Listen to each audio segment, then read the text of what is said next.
এক ছিল ছোট্ট গ্রাম শ্যামপুর। সেই গ্রামে দুইজন ব্যবসায়ী বাস করত।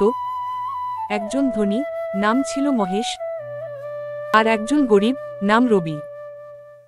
মহেশ ছিল খুব ধনী, বড় দোকান, গাড়ি, চাকর বাকর সবই ছিল তার।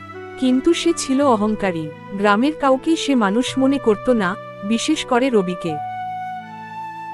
রবি ছিল একেবারে সাদাসিধে মানুষ। ছোট একটা দোকান ছিল তার, তাও কষ্ট করে চালাত।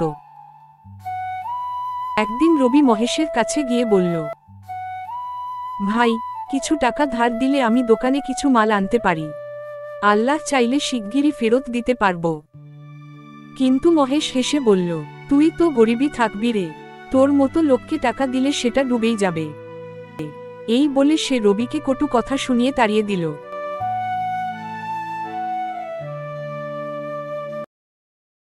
কয়েকদিন পর এক রাতে গ্রামে ঢুকে পড়ল এক চোর।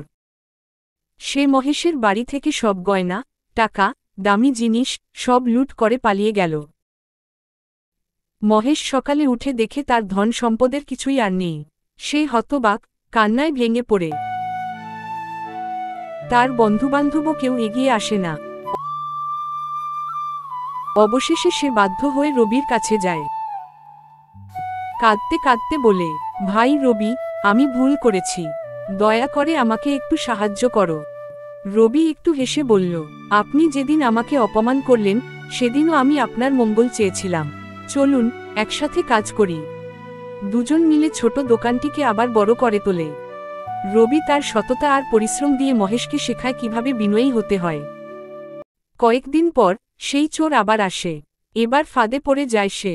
মহেশ রাগে মারতে যায়, কিন্তু রবি বলে, ভাই, শাস্তি প্রয়োজন, কিন্তু আমাদের শিক্ষা আরও জরুরি। শেষে মহেশ রবির পায়ে ধরে ক্ষমা চায়।